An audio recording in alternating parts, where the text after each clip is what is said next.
do it, bro. I'm gonna let them all in. I'll let them start populating. But I have a closer who offered up a call that I've been training with for a long time. What's up, everybody? Welcome, man. What up? What Okay. up? What up? Happy How's it? Thursday. This is Hello. a Oh, little impromptu. Welcome, man. Sam, were you able to get that call recording? No, dude, I'm sorry. It's we're I guess I don't know if not allowed to use Fathom is the right word, but it's like we're only going to use the CRM note taker, and so I don't see it anywhere. So I'm sorry. Lame. Kick him, Tristan, kick him. He Oh, doesn't get access to the coaching call list. Get rid that's of him. very Uh, strange. So unfortunately, no. I would like to, if we can, continue reviewing the call that we reviewed yesterday from Misha. Misha, are you on here, bro? Yeah, you are. I do see you. I'll get that to you in a sec here. Let's go. Dude, there's nothing like 71 people in a Zoom room early on a Thursday morning in the US, ready to rip open a sales call. This Dude, is I was fire. just thinking that. I was like, dude, I love the fact that I see 71 people here. Like we go from I saw your video, you were like, dude, there was like two people a couple years ago and now there's 71. It's sick. God is good, bro. Consistency compounds. I tell you guys this all the time. When you have a skill and you are consistent and you're disciplined and you don't give up no matter how hard it gets, God blesses the work of your hands, especially if you do it the right way. You treat people the right way, you treat them with integrity, and you put them in front of yourselves. There's no ceiling on what you can achieve. Anyway, I want to do a little intro for Jordan here because he actually is the one who set this up. We had gone back and forth on Instagram DMs, and I really respect his stuff, and I respect more than his sales ability, his integrity, and how genuine of a person he is. So, without further ado, Jordan, you can do a little intro for your guys and mine. For sure. Obviously, the guys in my community, you already know who I am. Sadly, you have to listen to me every week. In terms of the other guys, I've been in sales for a while now, coming up for 5 years. I've sold for pretty big names. I used to sell for Andrew and Tristan Tate. Don't know what you think of them. Everybody holds their own viewpoint. I hold my own as well. But sold for some pretty big names in the space, sold a lot of sales coaching, and now pretty much full time into the sales coaching, became a course guru, and what a life it is. That's all I'll tell you for free. But yeah, the aim of today's call is just to give you guys as much value as possible, show you the differences in sales coaching because everybody has a different viewpoint when it comes to sales. The way Tristan views an answer is going to be different to the way I interpret an answer. And if we can both come together and give you guys the biggest viewpoint on that, the better we're all going to get and the more money we're all going to make. So I'm excited to help you guys out and try provide some value. I know Tristan, if you want to give a little intro from my guys, that would be helpful Sure. as well. Sure. I've been in high ticket for 4 years, and I uh, I got started when I joined a coaching program, spent all the money that I had in my bank account to join, which was, looking back at it, one of the best decisions that I'd ever made in my entire life, but also one of the scariest decisions that I ever made in my entire life because nobody had paved the path 4 years ago, and it was all very foreign to me. But I trusted myself and I trusted God, and I've worked hard. And like I said earlier, I've treated people the right way, and it's blessed me a lot. You see a lot of different angles in this sales training, sales coaching, sales content space nowadays. F this guy, F that guy, the leads are broke, F the offer hopping, all that stuff. And I've just been consistent, swinging the axe every single day. And I think the guys in here that know me well know that it's a blessing to be able to do what we do on a daily basis. And I'm not putting a polo on and clocking in and clocking out at some dead end 9 to 5 job. And I'm very grateful to be able to do what I do every single day. And I look forward to being able to give back as much value as I possibly can to you guys on this call. So Awesome. without further ado, I say we get into it. So just for context, we reviewed a little bit of this call yesterday on one of our sessions. Mhm. Um, Misha, why don't you start it off by going through the feedback that you got from the call yesterday? So basically, my takeaways, is that what you're asking? Yeah. So a lot of the mistakes I was making in this was, I think, a little bit was assuming. The other part was really paying attention to the answers that I was given by the prospect. I was thinking too much of what to ask next and wasn't paying attention as to what is right in front of me, and that comes a lot from the internal game that I have to work on. Yeah. What we saw was this prospect, typical B2C prospect, where I don't know how old he is. He looks like he's in his 30s, but he's got 4 kids and he's only making $5,500 a month. But he also knows everything about everything, right? Like he understands how all the businesses work. He understands that this is a Ponzi scheme, that's a Ponzi scheme. You can't trust stuff on Facebook. So he's quite the savant of being not in a good financial position Okay. and very resourceful with the excuses. Your offer, Misha, it's Bradley. What is it you're selling exactly? Just so everybody has context on it. What is it that they're looking to get out with this? So Brad has ads out that he's looking for salespeople for his companies. Now he can place people that have been making well over 300,000 per year, but anybody that doesn't meet that qualification, they have to go through training. The training does cost, it's 5 grand, but it's actually a deposit. Once they get placed on one of Brad's companies and generate 50,000 in sales revenue for the company, they get the money back in the form of a bonus, thus making the training free. Okay, makes sense. So it's like, I guess it's like coaching plus placement in a sense. Okay, thank you. Cool. Yeah. Let's do Shall it. we start from the top? Yeah, let's do it. All right, let's get into it. How are you? How you doing? Too bad. Can you hear me? Can you see it? Yeah. Can you hear me? Keep Yep, it I can on hear you. I can see you. 1.3 or 1.4. Welcome to the call. Actually, before we continue. You're a 1.3, 1.4 guy? You need to hear how you ask questions and how they respond. That's key. This would be a long call. I gotta hit record on these. Bear with me one sec. We can talk about the next steps in terms of training, onboarding, and things like that. Does that sound fair? Yep. Awesome. So tell me a little bit about yourself. Do you follow Brad at all? Do you know who he is? I did a little bit of research before initially when I saw his post. Mhm. It a lot of stuff that you see on Facebook seems like a So the first thing a right scheme off or the something bat like. is I don't like to assume someone doesn't know who my offer owner is. If I start the call, my first question in my mouth is, how long you been following Brad for? And then when he's like, I haven't been following him. Oh, really, man? And it's that surprise of, how do you not know who Brad is? And it gives your offer owner that much more authority, because it's like, what do you mean you don't know who Brad is? So just changing that question to be more of an assumption of, oh, how long you been following Brad for, man? And then he hits you with, I haven't been following him. Oh, what? Why not? Don't you want to get better at sales? And instantly you regain that authority over him. And it puts him in the position of he's on the back foot because he's not been going all in on it. So if I can ask you one thing, you said don't you want to get better at sales? So with the ads, they're kind of painted as or portrayed as a job interview. So nobody really knows what this is about. So that you don't want to get better at that is fine, right? But just hitting them with the how long you've been following Brad. Mhm. And then when they're like, I haven't been following Brad, they're, oh, okay, interesting. And just by having that little bit of like, oh, that's strange, a little bit of confusion around them not following him, it creates that curiosity as to, oh, wow, I probably should have been following Brad then. So with an Makes offer sense. like this, I wouldn't ask that follow-up question, but that first question is going to be crucial in assuming that they're already following Brad. Mhm. Like that, kind of like a Yeah. pyramid. And I'm not Why do you say that? for the simple fact is a lot of people saw. So one of the feedback pieces that I gave him yesterday is instead of asking why, which is immediately going to put the person on defense, like if I'm like, Jordan, why are you makes wearing you that say shirt? I would say, what makes you say that, or what's behind that? Because he's alluding to the fact that these people, they tend to use these big umbrella statements about, as an example, you see this stuff online all the time. And they're painting it in like the context of everyone has the same viewpoint around Facebook ads, people who post content on the internet, coaching programs. If everyone has the same viewpoint, the prospect doesn't have to do anything about their situation.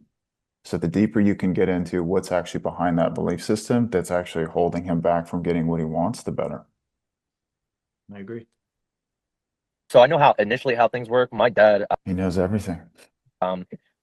he sold what's called he did what's called public adjusting, but he had Mhm. it was like it went up like a whole scale type ordeal. And in order for him to be successful in that chain, you had to do it exactly what which was have people under you, sell what you're sell what you're selling, and actually Mhm. actually put the time in. It's not exactly what would you call a get rich scheme, but at the same time, it's you find a lot of false advertisement on Facebook. But like I said, when going to his profile and kind of going down and everything like that and everything, and with the way the meeting was set up, it kind of seemed more verifiable, considering the fact that we're face to face right now instead of like over a phone or something like that. Okay. And what kind of stood out to you about the actual So advertisement that made you want to apply? answer them there, right? Is like I'm very big on challenging prospects and pushing prospects. What I would have said to him there is I said, okay, you said you know all about it, and then you brought up your dad. I mean, is it that your dad knows all about it or that you know all about it? Oh, like I've learned from him. Okay, but have you ever actually experienced this being in it? No. Okay, so how do you have so much knowledge? And then he'd be like, well, I don't. Like, okay, so why are you saying that you do that? And Yeah, don't, we brought this up yesterday, I guess, questioning the yeah, belief versus an experience. like if you make someone try explain a belief or explain this thing that they know, it's pretty quickly obvious they don't actually know. And then they'll just fold and they'll just give it up to you.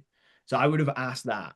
I would have been like, you said your dad knows, but you know, who is it that actually knows here? Is it you or is it not? And then by that way, he'll come down a little bit off that high horse. Yeah. Stripping the belief. Like, what is it that you're coming here looking for?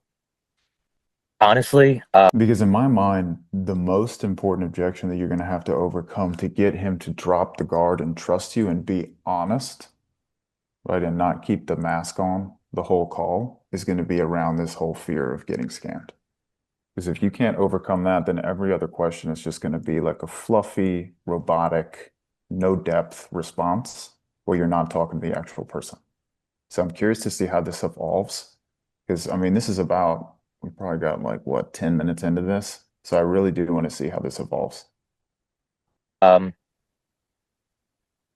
I got my CDL about like 2 years ago, and I've been busting my ass putting in 70-hour weeks if I have to, doing what I have to do for my job. Oh, and by the way, he's working 70 hours a week to make 5,500 a month with 4 kids. It's a very narrow lens of viewing the world. And I got 4 kids, and it feels like I'm still living a paycheck to paycheck, and I have nothing to show for it. And it's kind of you kind of get stuck in this notion where it's like you're broke, and when that point hits, You, once again, you, not me. So the blanket statement is everyone is struggling. If everyone's 300 pounds, then no one has to make a change. Notice that. It's very important because what we want them saying on the call, which leads to them moving forward with a buying decision and commitment, is this is my fault. I haven't taken the necessary actions. I've been resourceful in finding excuses. I'm too scared to take the risk. It's been holding me back. It's costing me. It's costing my wife. It's costing my kids. That's what they need to be saying in order to make a buying decision and commit. If they're not saying those things and they're pointing the finger at Facebook ads or my dad didn't teach me enough or inflation's too high or the government's against me, then they're not going to commit because they don't view that their way of viewing the world is incorrect. Yeah. And the other thing with these guys too is when you can break them down, they're the perfect prospect because this guy actually understands the problem with his situation and he knows what's caused it and why he isn't out of his situation, but he just hasn't realized that it's his situation. He views it as someone else's situation. This guy would make an incredible therapist, but he can't even look in the mirror and notice that he is actually in the position that he could fix. So it's about making them come to that realization that the problems they need to fix aren't that guy or everybody's, it's my own. And when they solve their own problems, life becomes so much easier once you actually identify what's internally holding you back. Yeah. The example I've been giving my guys is if the homeless guy on the side of the street that's addicted to cocaine thought that he was in the wrong, he wouldn't be on the side of the street. So these prospects, I mean, think about it. Like as a man, when you realize that you're in the wrong, actually, and you've taken that responsibility, the only logical decision to make is to change. But the problem is they haven't gotten to that point yet. They've been surrounded with people who don't care. They just pat them on the back. They don't hold them accountable to what they're saying. And their wife's not going to do it. Their kids are not going to do it. So we have to be that person. And the most unloving thing we could do is lazily go through some script or framework. I see some of you guys building scripts off ChatGPT or having ChatGPT review your calls. It's just not good enough. We have to be bold enough and courageous enough to get in these guys' faces and hold them accountable to the fact that they haven't done anything about their situation. And the simple thing about accountability is it doesn't care about how you feel. It's here to hold you to the standard that you need to be held to get what you want. It's like something's got to fix, something's got to change. You got to make a leap somewhere. You got to do something that's going to change something. And like you have this, I got this something in me that's like you got to wake up and get out. Hmm. Have you been working these 70-hour weeks for the last 2 years? Like Since when? Since when? I need leverage. ever since you got the CDL, or is this fairly recent? No. So I've been working. Because the thing that just happened, which I don't think we addressed yesterday, is this guy brings pain and emotion into the conversation. He says, I'm broke. It amounts to nothing every single month. I'm working my tail off 70 hours a week. I've got 4 kids to provide for. And instead of addressing the emotion and digging on it and pulling it out, you sidestep into logic. You ask him a time frame question, which shifts his brain from emotion to logic. And for these people, like he's not used to looking in the mirror and dealing with his own frustration. He typically goes for vices. He'll go to food, drugs, pornography, sex, right? Run away, take a vacation. So when they bring pain in the conversation, we need to unpack it because if we don't, he's not going to do it again. Or the likelihood of him doing it is going to be lower and lower. It's like looking at somebody and saying, I'm depressed. And they look back at you and they say, okay, that's fine. How's the rest of your week been going? Like, Makes what's the sense. likelihood that you're going to once again reintroduce that into the conversation? It's probably pretty low because you don't feel like they care. Now that you bring that up, it makes sense because actually I asked the time frame question because I thought if I can get a time frame, then I can tie the emotion into it. That's where my mind was going here. That makes sense. You're trying to get leverage. Yeah. Okay. Jerry, what do you got? So when he said something about like just now, and he's like, I finally like need to wake up and do that. So one thing that I've noticed on these fitness calls is that the thing that I've been saying is like I've been in that position and I'm like, okay, so what was the thing that made you actually like feel that? Like what was the like where was the line in the sand where you said, okay, I actually need to wake up? And like I dug deeper and then I'm like, okay, so what would stop you from actually getting this done? And then they're like nothing. And I'm like, are you sure about that? And they're like, yeah. And then I've noticed that has literally alone, the fitness calls are so much different than the like the beat Mhm. up calls. Like, bro, I got smacked in the face the first like 5 calls, and then after that, I was like, okay, you and me talked, and I was like, we have to change. Ever since I was like in that moment, I was just like, all right, so like, what's gonna stop you now? Like, you've been dealing with this for how long? And then it gets them to say that, dude, close rate like Love it. So shot. something to add there, Jerry, something because you make a very good point about asking them how long and pushing them. I push them one step further even. So when you ask them, oh, well, what was the thing that changed? And they say, oh, this event, I'll ask them, okay, when did that happen? And if they say a period over anything over 2, 3 weeks, I say, okay, well, with all due respect, if that was the moment you changed, why have you been taking the same action for 6 weeks? What did it actually change? Mhm. And then they'll be like, Okay. oh, no, no, but I'm changing now. Like, well, what are you doing? And you really hammer them on it because too many closers let them away with saying, I'm ready to make a change now. But that's cheap, right? How many times have you been sitting doom scrolling at 3 a.m. and you go, tomorrow I'm getting up and running 100 miles and making $1 million? You wake up the next day and you ain't doing none of it, right? And it's really easy to get that cheap. Like, I'm going to commit to something. So I like to push them that extra mile. But that's personal preference, and you know the right people to do it with. It's the happy years, like Tristan says. When he told me that, I was like, bro, that's crazy. Because you get the prospect that's like, yeah, dude, like I'm ready. And I'm like, dude, this is gonna be easy. And then you get smoked at the end. I like Hmm. when they say that, I go back and I'm like, okay, I have to go and dig so much deeper now because I'm not buying that. Like I don't buy your BS right now. Yeah, and that's exactly what it is we hear those trigger words and we think, man, I'm the man. I can't wait to get this 5K piff. Then you drop the price, like I need to think about it and you're cooked. So yeah, it's exactly what that is. Anthony. Jordan, when you go a little deeper with that, what are you Mhm. specifically looking to go into next? Is like they tell you, oh, I changed 6 weeks ago, and then you're like, well, why haven't we actually taken the action to change? Are you going into like what do you feel like is the real reason? Like that, what prevented you from taking action and really making those changes? Or what are you looking to go into from there? I really just want to give them no option but to say, listen, like nothing's happened, but like now that you say it, I actually need to commit to doing this if I'm ever gonna do it. I'm like, yeah, but why? And I'm just gonna keep going until they have like, I don't even know why I need to do it now, but I just need to. And like that undying, like I just need to do it now. Of like Do you I have guys talk? no option. Do you guys talk about fear or going into like what actually prevents them from making a change in your calls? Because that's typically like what we do. I'm just curious. Not particularly, to be honest, because you can uncover it, but the fear is like a lot of the time, right? If fear comes up, it's a fear in themselves, majority of the time.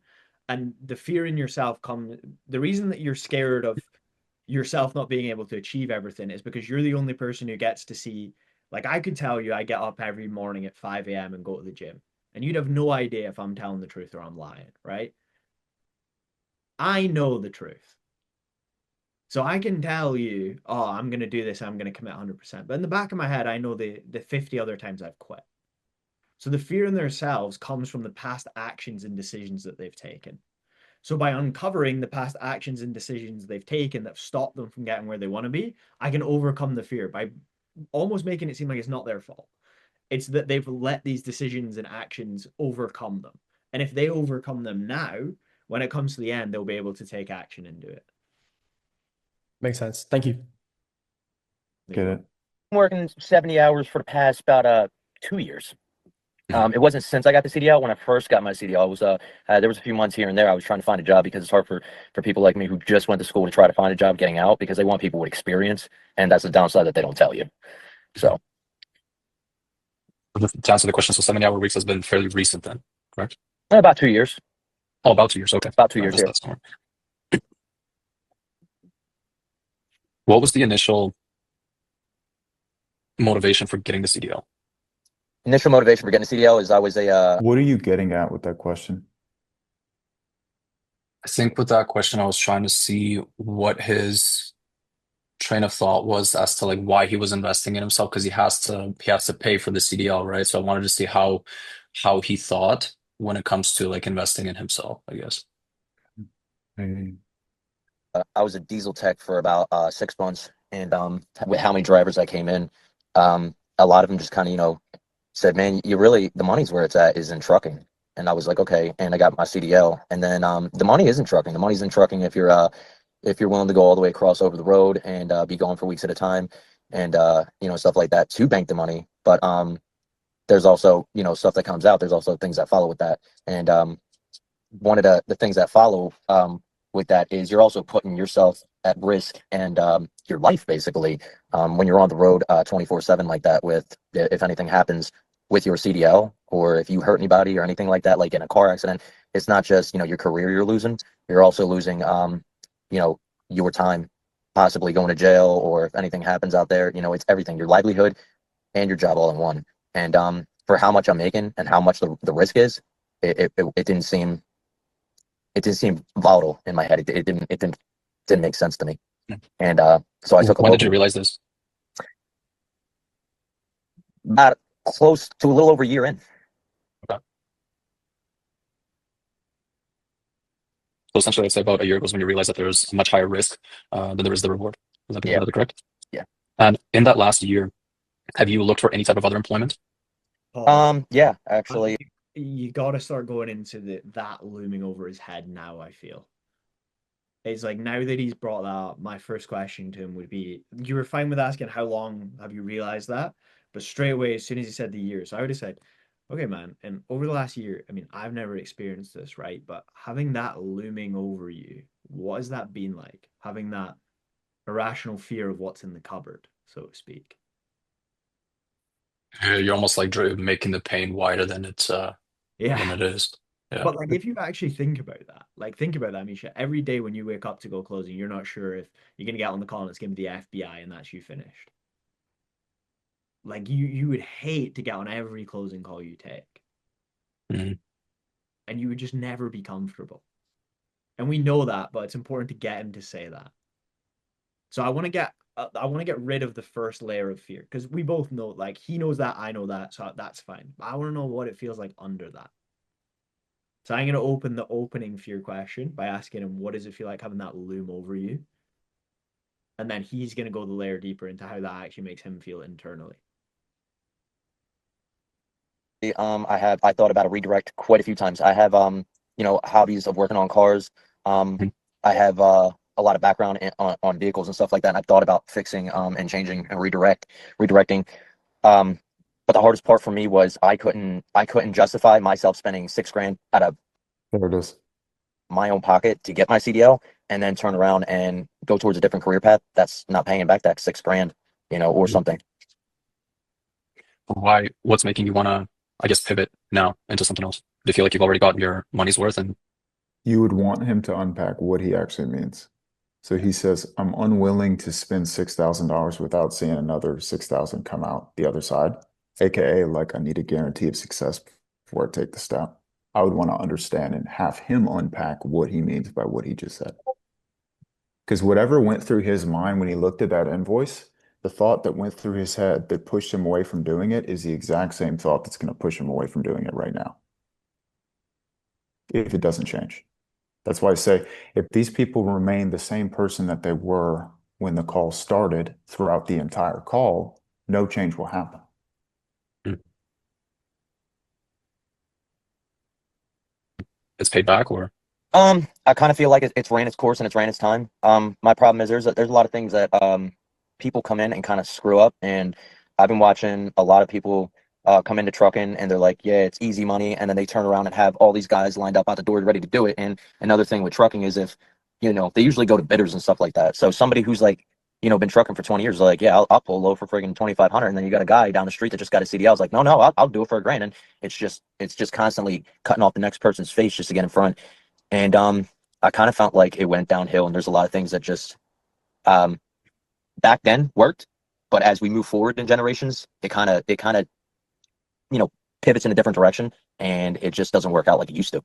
So Yeah. I need to branch out, and I feel like I need to get uncomfortable in order Again, for me to. this guy's talking about it didn't used to work out. It doesn't work like it used to. I'm like, oh, so you're in trucking? No, well, okay. So what are you talking about? It used to be like this. Like, how do you know that? Oh, I've just heard it. Yeah, but you've never experienced that, right? Yeah. Okay. So why are we looking at everything from the outside and thinking that we're an expert in it? Like, where does that come from? Because this guy's problem is like he thinks he has all the answers, which is why he is getting the results that he does. Yeah. The limitation at the end of the call, though, is going to be how do I know this is going to work? Because Nothing. that's how he views the world. Yeah. And it would have been crucial to unpack exactly what you mentioned, Tristan, with the, oh, I didn't want to spend 6K because what if I don't get 6K back? Well, that's life. Hmm. Like, if you go through life with that mentality, you're not going to get a whole lot of anything, unfortunately. And I would have really tried to push him on that for sure. Actually, be truly successful and have my kids, someone they can look up to instead of not always being there. Because I do a lot of overnights. I want my kids to look up to me. What's the inverse of that, Misha? I'm not doing enough as a father. Yes, but what did he just say without saying it? They don't currently look up to me. They do not currently look up to me. So this is an example of going deeper into pain and building urgency through getting this guy to see the writing on the wall. Yeah. There's a few examples of questions I'd ask there. One of them would be I'd honestly ask him without going straight into it. If you don't want to be super, not confrontational, but super direct, what you can just ask him is you can just say, okay, and that version of you that your kids look up to and they dream is this is my dad, like, and they're proud to say that every day. what does that version look like in your eyes? Mm. And he just tells you what he wants to be. And you can just ask him, and do you feel like that is the version that you are now every single day? No. Okay. How does that sit with you, saying that out loud? Years, bro.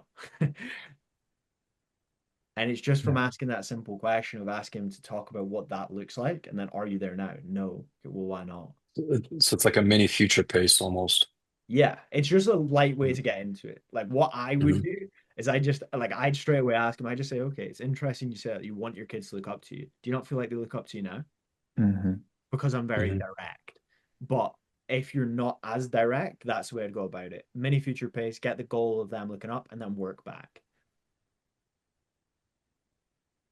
I also want to know how old his kids are, potentially, because at the end of the day, like the kids are just a reflection of his leadership, right?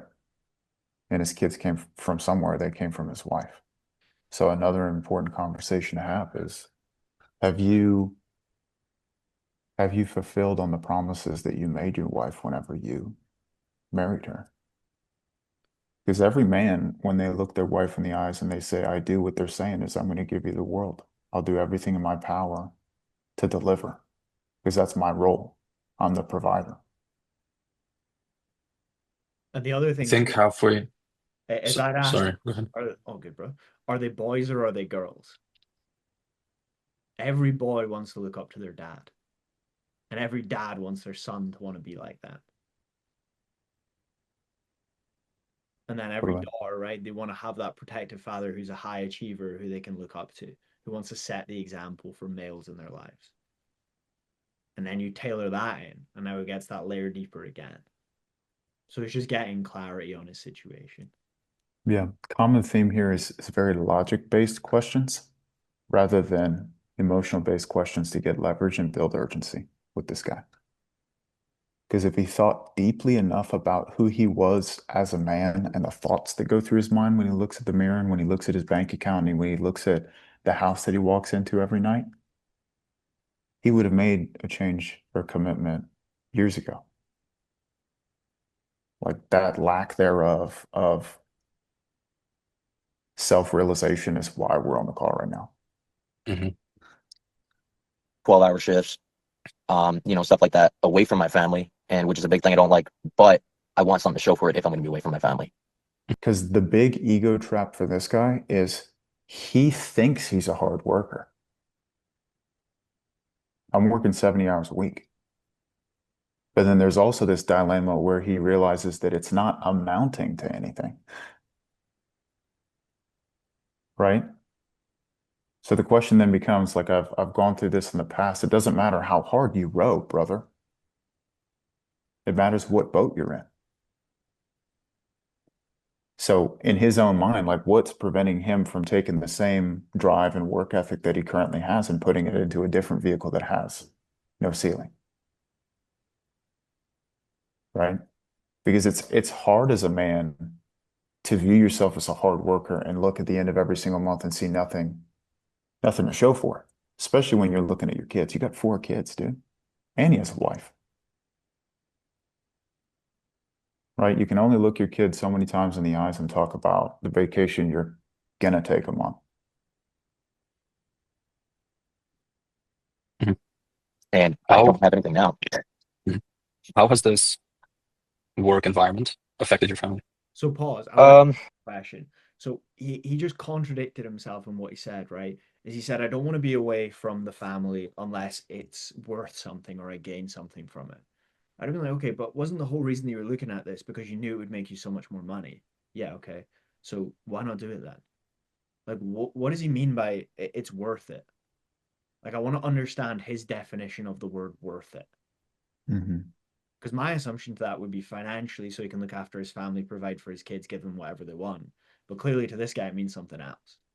Yeah, I want to know what that means. that's true. That's true.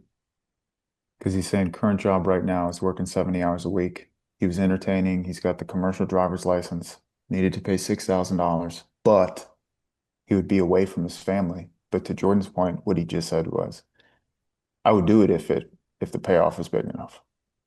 Yeah. It's a good point. So I do overnights. My wife does her 9 to 5 throughout the week. She goes in. Who's raising these kids? It's a real question. The iPads. It's rough, dude. From work from about well, she does about 7 a.m. she gets there. She doesn't get home until about 6:30, but that's because of the commute and the commute back. I have a larger commute too, but my times are 12-hour shifts instead of like 8-hour shifts or 10-hour shifts, like a normal person. I go in from 9 p.m. to 9 a.m. So she comes home and she's home till about 6:30. I see the kids for a few hours. 8 o'clock, I leave, I go to work, and I'm there till about 9 a.m. She's at work when I get home. I work Tuesday, Wednesday, Thursday, Friday, and Saturday into Sunday. Sunday going into Monday and stuff like that is usually my days off. Mondays is when she's at work. The only time we really have is when I get off work 9 a.m. on Sunday and I'm down at a Red Bull just to keep myself awake and there and present for the kids while just to have a little bit of FaceTime with them because then on Monday. What's that doing to the intimacy that he has with his wife? Because what he just said was, we don't even see each other at all. I Like think I asked him that when coming are up these here. two having sex? What kind of impact is that having on him? Muhammad?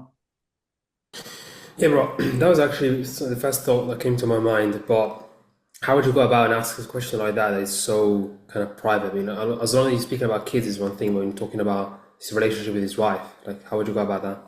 The opening question is like, how often do you see your wife? Very concerned. And then he'll go on and he'll talk about it. One thing that I want to preach to guys that don't know me is you can talk about whatever you want to talk about, whenever you want to talk about it, because you're the leader. And the thing is, the problem that I see in sales is you grab something that Jordan said, you grab something that someone on the internet said, and you say it, but you're not that guy. So you don't say it with confidence. You don't say it with certainty. You're not grounded. You're not confident in yourself. And it falls flat and you panic because it didn't come out of your heart. It came out of someone else's.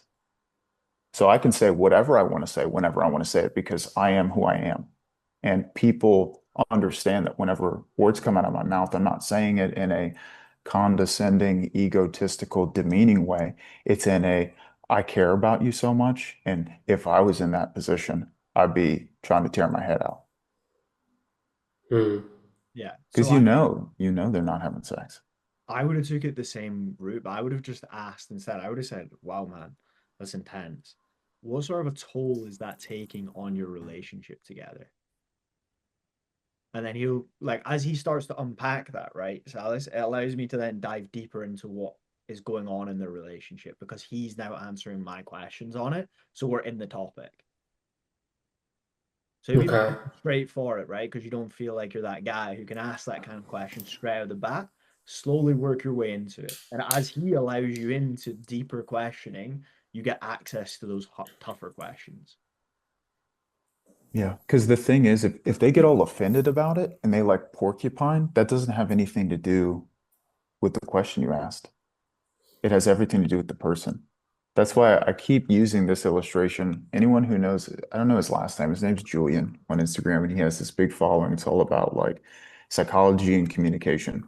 And he has this bit where he looks out into this crowd of like, say, 500 people, and he points to this person in the front row and he goes, I hate your blue hair.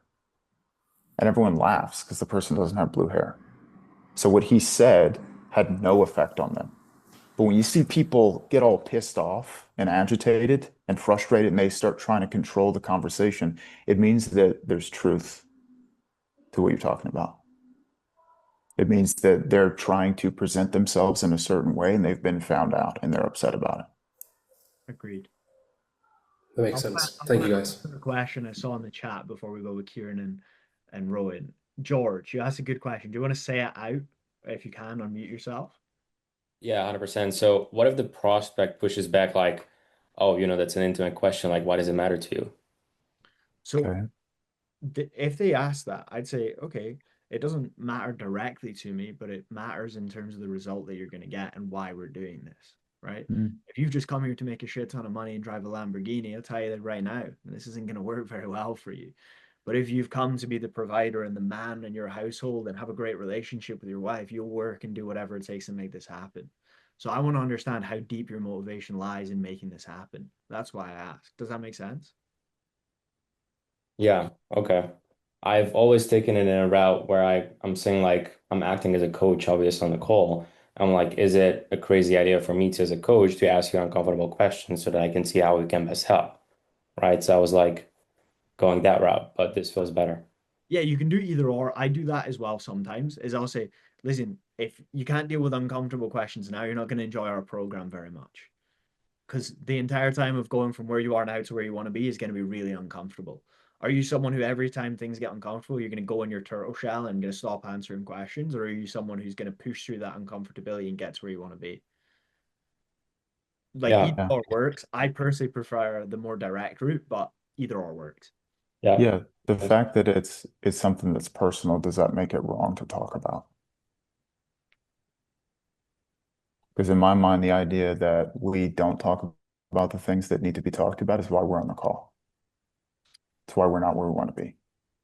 Something that someone I know who's a good friend of mine, what he does is when they say, why does it matter? You go, why do you not want to answer it?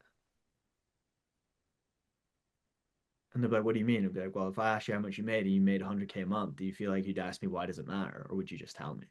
Yeah. Tell you. Okay, Yeah. so If they were having sex all the time, every day, he would tell you. exactly. So you can even flip it on them like that. I don't personally use that route, but I know people who do it and it works pretty well. Yeah. Awesome. Appreciate It's a it. good question. Kieran?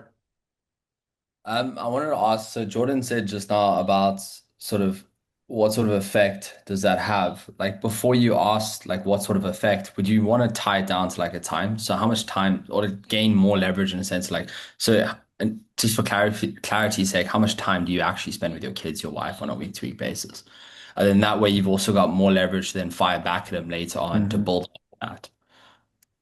Personally, not like so. Like if he, let's say he says I spend 4 hours a week with my kids. Let's say he spends, says I spend 7 hours a week. Like, ain't really much different, right? The only thing that matters is this guy doesn't spend enough time with his kids, and he doesn't feel like he's the role model he should be for his kids. Don't matter how much time you spend with your kids. If you feel like that, you're gonna close. Okay, fair. Cool. That's the way I look at it, anyway. Personally, Rohan? Yeah, bro. I was gonna ask, like you mentioned it there about when people get kind of like angry and like uptight. I get that. I've had that on my calls quite a lot. And I get it as well sometimes just straight away their demeanor on the call, it's like they're angry, right? Like straight away, even if I just from the intent question. And people just give me like sometimes really just short, quick answers. Like they don't think about it. Whereas feel like I'm delivering like a strong question, like a deep question with Hmm. context. You just get those quick answers. It's like they don't want to be there on the call. And I Hmm. want to say, like, look, man, it seems like you don't really care. Like you don't want to be here.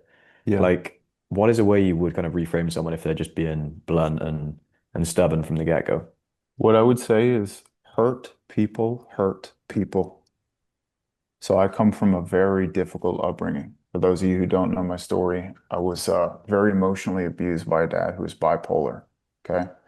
So nothing but dog cussing me, demeaning me, snapping laptops, throwing printers, choking dogs, cussing everybody out all day, every day for 22 years.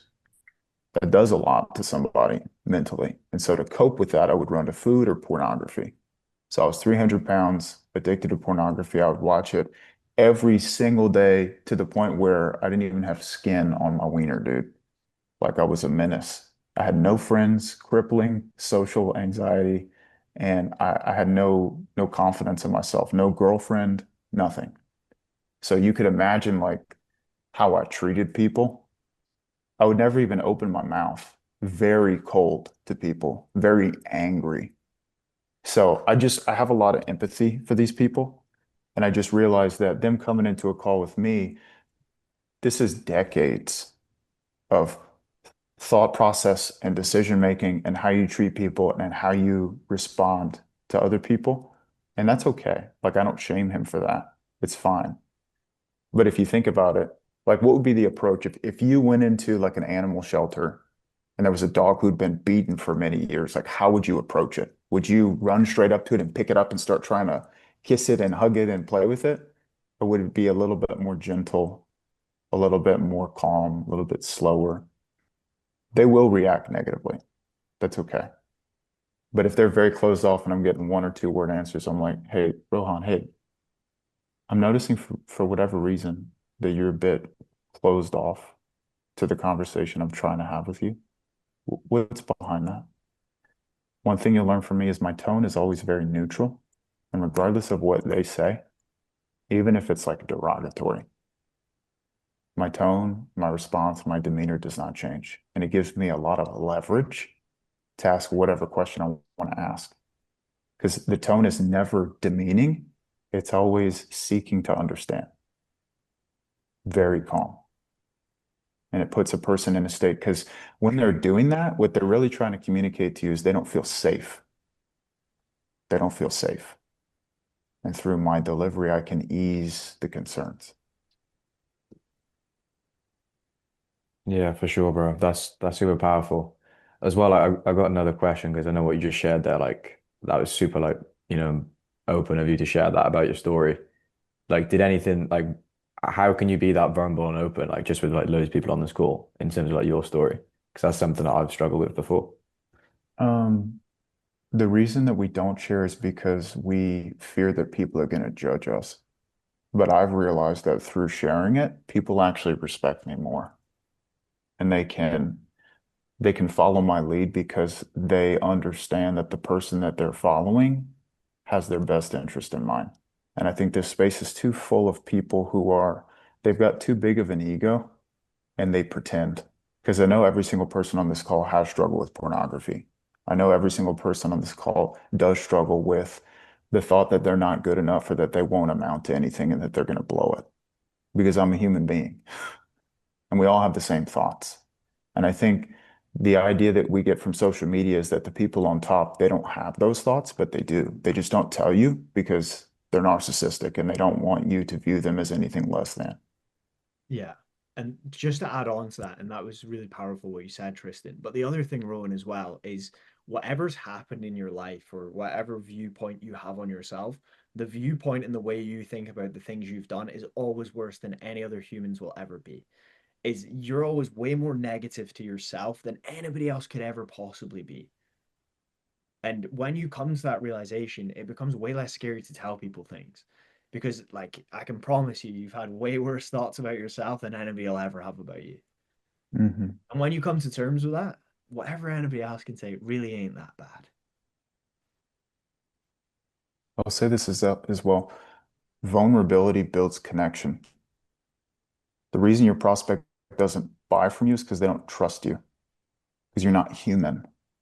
And prospects aside, like most men have very few intimate relationships at all. And the main reason for that is because we're not real. We're not honest. It's very transactional. So when you look at the people that you surround yourself with and you look at the relationships that you have, if you notice that they're transactional and there's a lack of depth, it's because of you every time. Because the people that I surround myself with are very deep. They're very intentional. They're very present. They're very open. There's a lot that I can gain from those types of relationships. And I'm also always pouring out as well. They'll see it on your calls too. If you're transactional and you're trying to follow a script like a ChatGPT robot, there's no connection that will be made. There's no trust that will be built. They will view you as the salesperson with an agenda trying to take from them.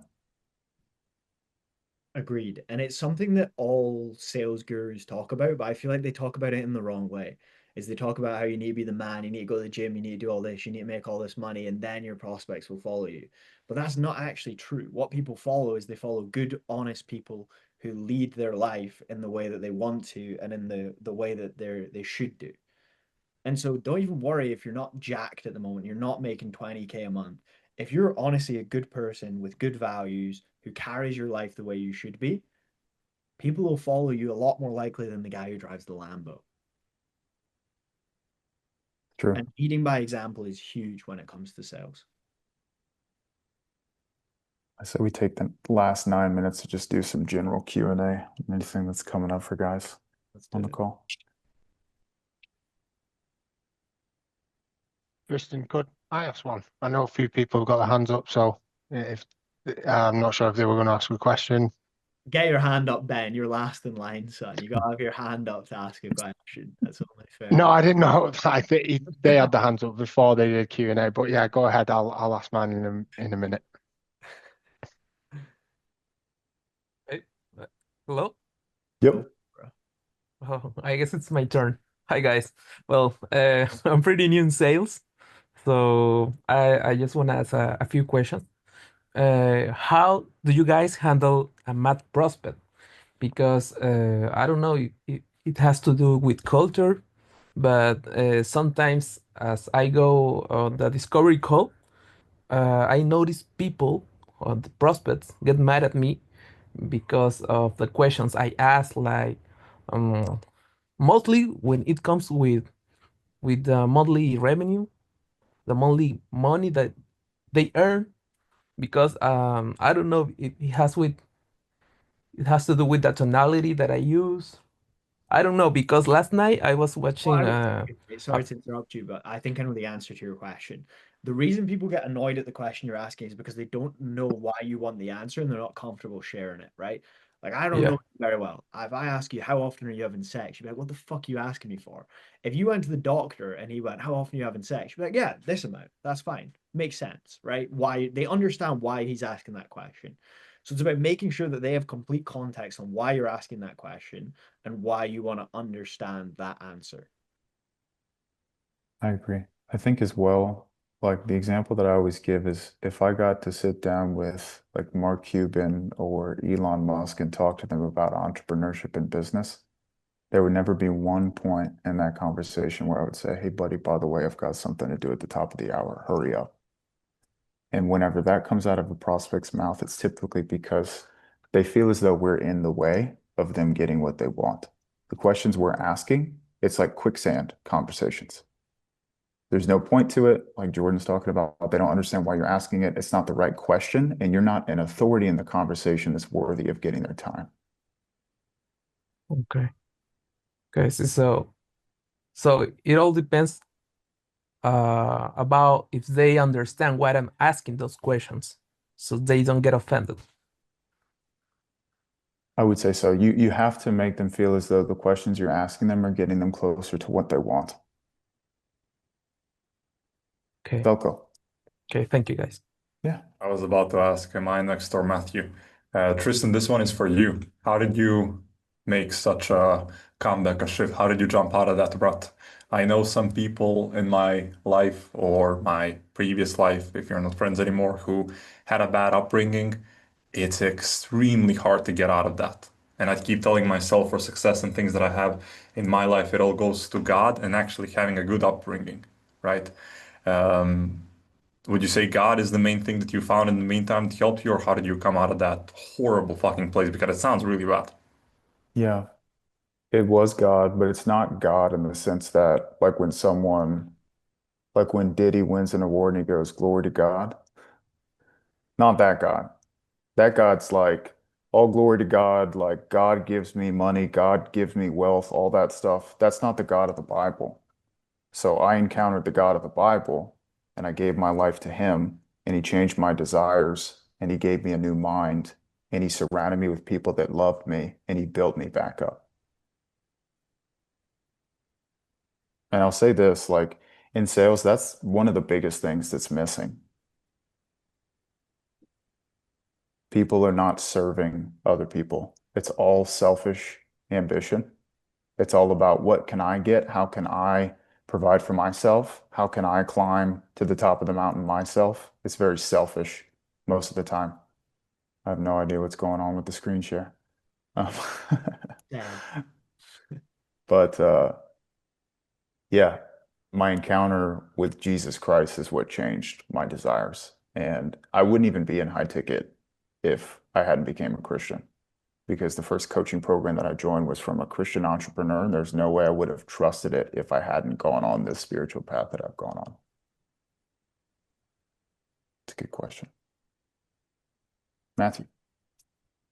Hi, yeah. So what I want to ask is, if you're on a call and you're asking questions that you know need to be asked in order to uncover their limiting beliefs and their pains, but you feel like you're getting a lot of resistance through it, how do you handle that in a way where you can keep on progressing with your questions, but sort of lower their guard and make them sort of understand where you're going with it? It's not about lowering their guard, right? Is the reason we get upset at questions or the reason we get angry at questions is because we don't like the answers we're giving. It's not because they're uncomfortable questions. So sometimes it's not actually about lowering their guard and overcoming it. It's about working through it and having to deal with a little bit of sales resistance. And once you overcome that limiting belief and you start to get them to open up with it about it, the sales resistance will get lower because they'll realize that finally in their life they might actually be about to solve this problem. So my advice would, don't run away from a little bit of sales resistance to start. A lot of the calls I close, there's points where there's huge amounts of sales resistance. But by working through it and opening their eyes to what I'm actually trying to do by going through it, it ends up with them closing. Okay, that's great. Thank you, Jordan. No problem, brother. Zach. Hi. First of all, Jordan, love your content. Follow you too. So I'm also new to the high ticket space, and I started taking calls with certain people that are like outside of the US. And I've learned that like in the high ticket space, it's like dead on arrival because they can't necessarily afford a $10,000 offer. So I guess like what can you I guess share how you would uncover or surface like a they can't afford it early on in the call versus spending like the whole call and then it's a non-starter? I guess both of you can answer that. It's super easy, man. Like I someone put in the comments there, it's the setter's fault. Yeah, kind of. But at the same time, right, it's very easy, right? If you're speaking to somebody from South Africa, let's say Justin Levine, for example, if he jumped on a call with me and I said, "What do you do for work?" and he says, "Oh, I work at a factory." "Oh, awesome. Where are you from?" "I live in Cape Town." I can be like, "All right, man." And obviously, this isn't a cheap program. How are you planning on investing in this? Like, have you been saving? Have you been setting aside money? I'll try financially qualify someone pretty early on because as a salesperson, this is what I try to teach all my guys, is the most valuable thing you have is your time. Every 30 minutes that you have free is a conversation you could be having to close somebody. So the more efficient I can be to understand, is this even going to be in the realm of possibility for you, the better. Should your setters try and qualify? Absolutely. Is there a reason So setters are played less than closers? Absolutely, right? So you should never become reliant on your setters, but at the same time, you shouldn't be spending an hour and a half to figure out this guy's got $20 in his account. and like let's say that you go through that process, what happens when they start asking you about how much it is? You still like say like you deflect as much as possible in that moment? The old-fashioned salesman lie. I say, well, we have a few different programs, obviously. So depending on your budget, we can fit you into the best suited one. And then a lot of the follow-up question a lot of people ask me there is they say, well, what if they say, oh, I want to see the other programs? I go, listen, man, based on what you told me, that program isn't the one for you. That wouldn't work for you. Oh, but just tell me about it. Why do you want to hear about something that wouldn't work for you? Oh, yeah, you make a good point. And then like Got I it. straight back on, right? So you can just hit them with we have multiple programs. We'll figure out which one's best for you. Okay, cool. Thank you, man. Guys, I sadly had to jump for sales training, but if you guys want to reconvene with Jordan in his Zoom room, I think he's more than happy to drop his link. You can make me host if you want, Tristan. The tough thing is they all jump into this Zoom room, so they're all coming here. You could. Well, anyway, This is thank fun you so though. much for that, Let's brother. just have a massive party. Yeah, this was great. Thank you for that, Well, Tristan. You've given a lot of info to all my guys. If anybody has any questions, feel free to DM me and Tristan on Instagram. We should get back to you. And let's get it. Have a blessed week, guys. Finish November strong. crush it, everybody. Good Hey, luck. Let's get it. Peace out.